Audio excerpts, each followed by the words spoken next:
সিদ্ধ ডিম আর দুটো সিদ্ধ আলু দিয়ে আজকে একদম অন্য রকম স্টাইলের মোগলাই পরোটা রেসিপি শেয়ার করব।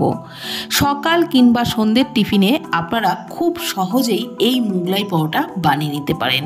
খেতে দুর্দান্ত লাগবে। 1 কাপ ময়দা নিয়েছি একটা বোলের মধ্যে। ময়দার মধ্যে পরিমাণ মতো লবণ দিয়ে দিলাম, 2 টেবিল চামচ সাদা তেল দিলাম। এবারে তেল আর লবণ ময়দার সাথে খুব ভালো করে হাত দিয়ে ঘষে ঘষে মিশিয়ে নিতে হবে।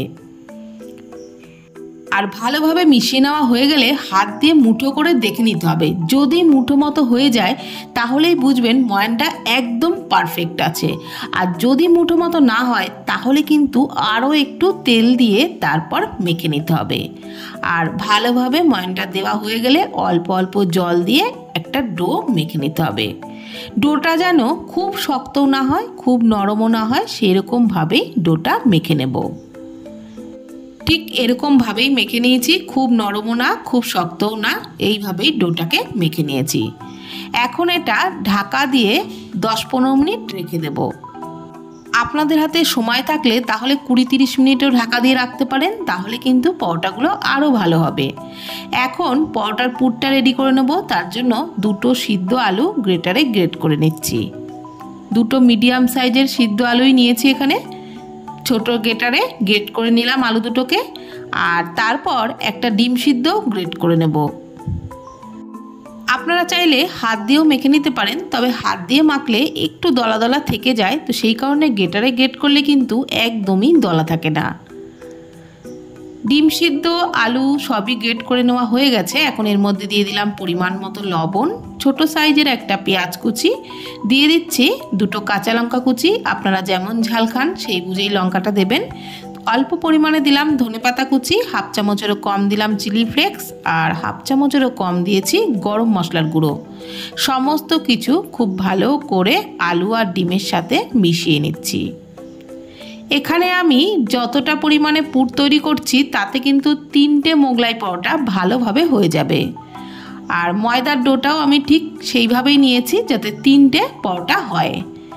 এখন ডোটাকে আমি আবারও 10 মিনিট মতন ঢাকা দিয়ে রেখেছিলাম, তারপরে আবারও ভালো করে মেখে নিচ্ছি। আর তারপর এর থেকে লেচিগুলো কেটে নিচ্ছি। এখানে কিন্তু 3টে লেচিই হবে, আর লেচিগুলো একটু বড় বড় সাইজের করেই কাটতে হবে। এখন একটা লেচি হাতে নিয়ে এইভাবে পাকিয়ে নিলাম, তারপর তেল দিয়েই বেলে নেব। আপনাদের তেল দিয়ে বেলতে যদি অসুবিধা হয় তাহলে একটু শুকনো আটা বা ময়দা দিয়েও বেলে নিতে পারেন। আর রুটিটা কিন্তু একদম পাতলা করে বেলতে হবে। যত পাতলা হবে ততই কিন্তু মোগলাই পরোটা খেতেও ভালো হবে। আমি দেখুন একদম পাতলা করে কিন্তু বেলে নিয়েছি। এবার একটা ছুরি দিয়ে মাঝখানে দুপাশ দিয়ে কেটে নিলাম। ঠিক মাঝ বরাবর কিন্তু 2টো দাগ কেটে নিয়েছি, আর অপর পাশেও মাঝ বরাবরই 2টো দাগ কেটেছি। আর মাঝখানটায় একটুখানি ফাঁকা রেখেছি, মানে পুরোটা কিন্তু চিরিনি। সেই জায়গাটাতেই দিয়ে দিলাম ওই পুরটা, বেশ 2 টেবিল চামচ মতো দিয়ে ভালোভাবে মানে একটু ছড়িয়ে নিলাম।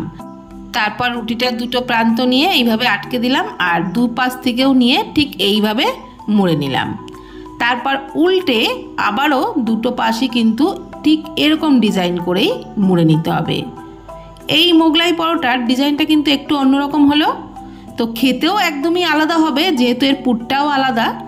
আর তারপরে হাত দিয়ে একটু চেপটে নিতে হবে যাতে একটু পাতলা হয়।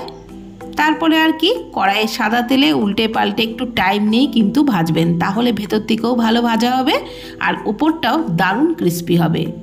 আর অবশ্যই গ্যাসের ফ্লেম লো টু মিডিয়ামে রেখেই ভাজতে হবে, তাহলে কিন্তু দারুণ ক্রিস্পি হবে।